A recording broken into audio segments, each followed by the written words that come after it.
디지털 정보 활용 능력 시험 인터넷 정보 검색 부문에 2018년 9월에 치러졌던 기출문제죠. 1809회 A형 기출문제 풀이해드리겠습니다. 문제는 1번부터 8번까지 총 8개의 문제가 출제되어 있고요. 이 중에서 1번과 7번은 정답을 2개 제출하는 문제로서 총 10개의 답안을 제출해 주시면 되겠습니다. 문제 1번부터 보겠습니다. 먼저 첫 번째 항목은 미국 넷스케이프 커뮤니케이션즈사가 개발한 스크립트 언어 중에 하나라고 나와 있고요. 아래에는 상세한 내용이 나와 있습니다. 좀 더 구체적인 상세 내용을 읽어보면 스크립트는 HTML 문서 속에 직접 기술하며 스크립트라고 하는 꼬리표를 사용한다 라고 나와 있습니다. 검색어로 쓸 수 있는 핵심 내용은 이 정도가 되겠죠. 저는 이 중에서 두 번째 내용, 바로 이 내용을 문장 형태로 그대로 검색어로 넣어 보겠습니다. 네이버 홈페이지로 왔습니다. 네이버 검색창에서 해당 문장을 그대로 검색어로 넣어서 결과를 보겠습니다. 검색 결과 중에서 더보기 클릭하신 다음에 지식백과 선택해서 결과를 압축하십시오. 원하는 결과가 바로 보이지가 않죠. 굵은 글씨로 나오는 것이 우리가 검색어로 입력한 것인데 굵은 글씨로 나오는 결과가 그렇게 많지 않습니다. 다음 홈페이지로 옮겨가겠습니다. 다음 쪽에서 역시 똑같은 내용을 검색을 해보시면 이번에는 백과사전 항목에서 해당 문장이 이렇게 바로 보이죠. 보다 쉽게 결과를 찾을 수가 있었습니다. 자바스크립트라고 되어 있는데요. 클릭해서 상세 보기 하겠습니다. 내용을 읽어보면 문제에서 제시하고 있는 내용이 거의 그대로 적혀 있는 것을 확인할 수가 있고요. 따라서 문제 1번의 첫 번째 항목 정답은 자바스크립트가 되겠습니다. 이제 이 검색 결과가 나와 있는 페이지 주소를 확인해야 되겠죠. 먼저 해당 페이지가 신뢰할 수 있는 자료인지를 확인하셔야 됩니다. 위키백과라든지 지식인, 카페, 블로그 이렇게 개인이 수정할 수 있는 자료들은 정답으로 인정되지 않습니다. 왼쪽을 보시면 TTA 정보통신 용어 사전이라고 나와 있습니다.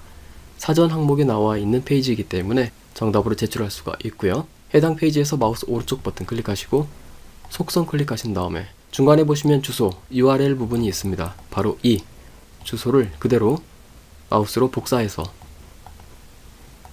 붙여주시면 문제 1번의 첫 번째 항목 풀이가 끝납니다. 문제 1번의 두 번째 항목 보겠습니다.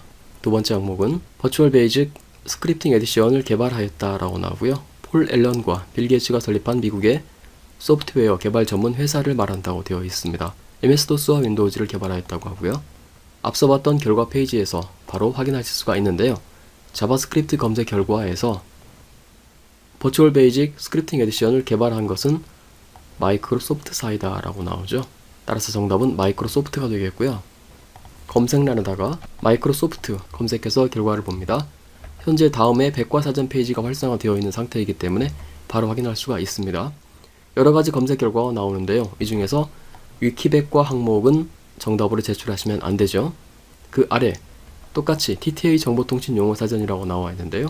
이곳을 클릭해서 상세 보기 하겠습니다. 빌 게이츠와 폴 앨런이 설립한 미국의 소프트웨어 개발 전문 회사이다 라고 나오죠. 문제에서 제시하고 있는 상세 내용이 역시 제시가 되어 있고요. 따라서 문제 1번의 두 번째 항목 정답은 마이크로소프트인 것을 알 수가 있습니다. 그리고 TTA 정보통신 용어사전 페이지에 주소를 역시 정답으로 제출하시면 되겠죠. 해당 페이지에서 마우스 오른쪽 버튼 클릭하신 다음에 똑같이 속성창 불러내서 URL 부분 앞에서 했던 것과 똑같이 복사해서 정답으로 제출하시면 1번 문제에 대한 모든 풀이가 끝납니다.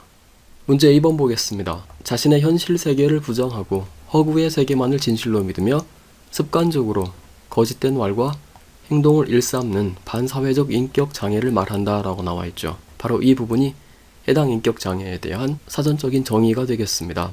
그 이하 내용들은 상세 내용이 되겠고요. 미국의 여류작가 패트리샤 하이스미스가 언급이 되어 있고요. 이 작가의 범죄 소설에서 유래하였다까지 나오고 있습니다.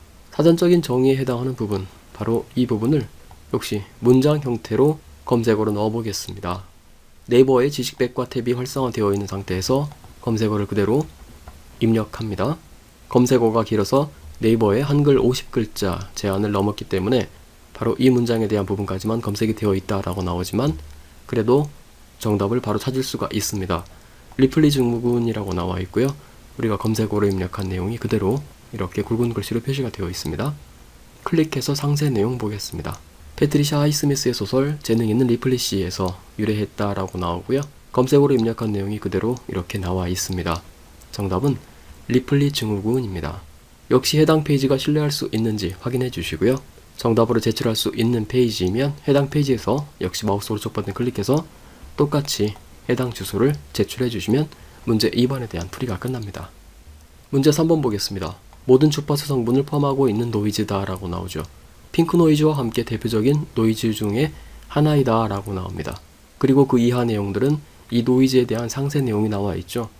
검색어를 어떻게 넣어도 상관은 없습니다만 핵심적인 부분, 핑크 노이즈와 함께 대표적인 노이즈 중에 하나이다 또는 좀 더 구체적인 사항이죠. 에너지가 모든 주파수 영역에 분포되어 있고 이 부분을 검색어로 입력하셔도 괜찮습니다.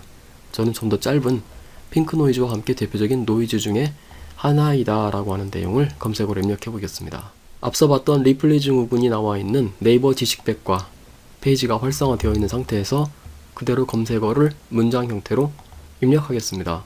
아래쪽에서 결과를 확인할 수가 있죠.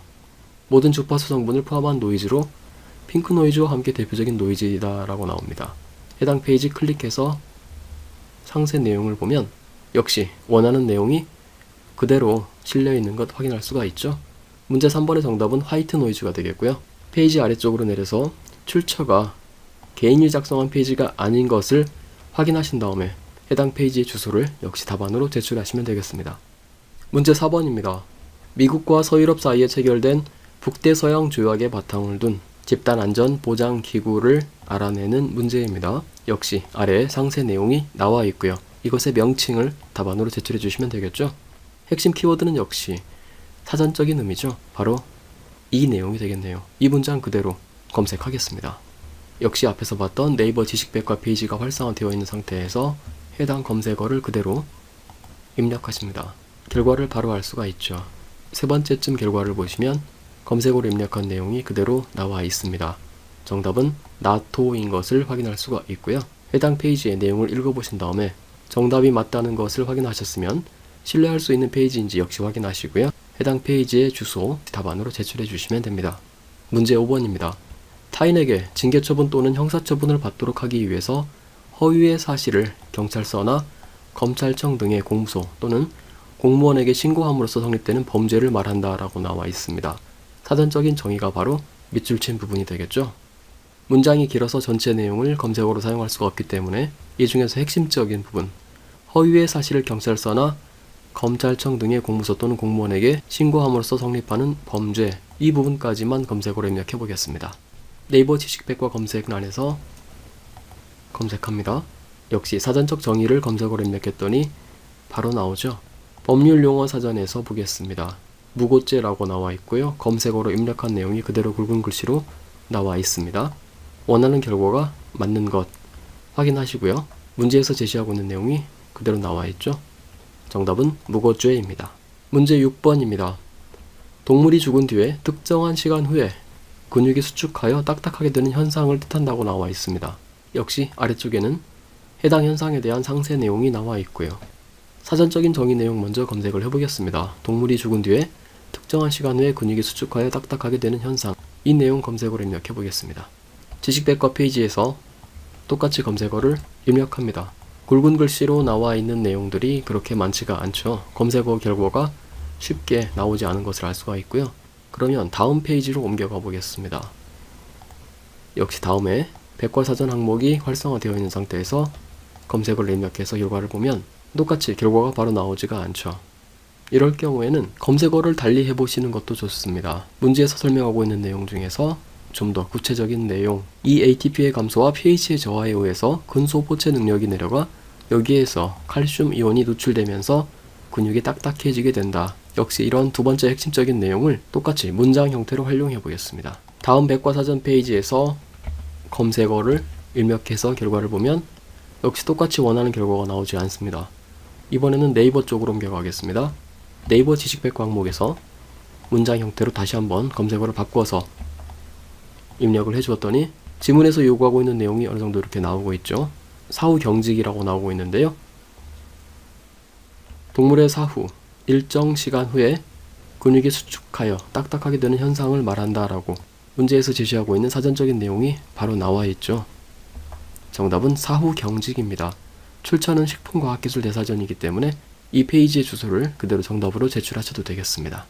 계속해서 문제 7번은요. 문제 1번과 마찬가지로 답안을 2개 작성하셔야 되는 것이 되겠죠. 먼저 첫 번째 항목은 유통 및 물류, 설계 및 개발, 제조 등 전체적인 생산 과정에 정보통신 기술을 적용하여서 생산성, 품질, 고객 만족도 등을 향상시킬 수 있는 지능형 공장을 말한다 라고 나와 있습니다. 이것이 바로 사전적인 의미가 되겠는데 문장이 아주 깁니다. 하지만 이 중에서 핵심적인 내용은 바로 지능형 공장이 되겠죠. 아주 핵심이 되는 내용을 이렇게 문제에서 제시하고 있기 때문에 지능형 공장이라고 하는 부분만 그대로 검색어로 입력하셔도 원하는 결과를 바로 찾을 수가 있는 문제입니다. 검색해 보겠습니다. 네이버 지식백과 검색란에 지능형 공장 그대로 검색어로 입력해서 결과를 보면 스마트 공장이라고 해서 문제지의 지문에서 제시하고 있는 내용이 그대로 나와 있죠. 출처는 IT 용어 사전이고요. 문제 7번의 1번 항목 정답은 스마트 공장이 되겠습니다. 이 페이지 그대로 URL로 제출하셔도 되겠고요. 계속해서 두 번째 항목 보겠습니다. 스마트 공장의 상세 내용이 나와 있죠. 무엇을 이용하여 실제와 동일한 제품을 설계하고 개발의 모의 실험을 통해 자산을 최적화하고 공장의 내부 설비와 기기 간에 사물 인터넷을 설치하며 실시간으로 정보를 교환하게 하여서 생산성을 증가시키고 돌발 사고를 최소화시킨다. 이런 등등의 내용이 나와 있습니다.